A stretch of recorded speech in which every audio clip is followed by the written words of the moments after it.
મહેશ્વર દત્ત પરલોકમાં ક્યાં જન્મ મળશે આ વિચારે એમની પૂજ્ય ગુરુમાં ઘણા વાર વ્યક્તિત થતા.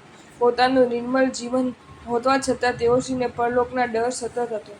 તામ્રલિપ્તિ નગરીમાં મહેશ્વર દત્ત શારદાદીને પાડાનો વધ કરીને ઘરમાં આવેલી કૂતરીને પાડાનું માંસ ખાવા આપી રહ્યો છે.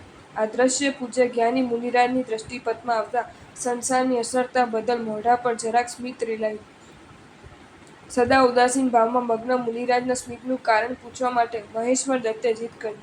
કરુણાવંત મુનિ, તે જે પાડાનો વધ કર્યો છે તે પાડો તારા ભવના પિતાજી છે, અને જે કૂતરી માંસ ખાવા તારે ઘેર આવી હતી તે તારી આ જ ભવની માતાનો જીવ છે. મનુષ્યમાંથી મહાદુઃખદાયક તિર્યક ગતિમાં જન્મ પામેલા માતા પિતાની વિગતો જાણીને મહેશ્વર દત્ત પરમ શ્રદ્ધાના બળે ધ્રુજી ઉઠ્યો.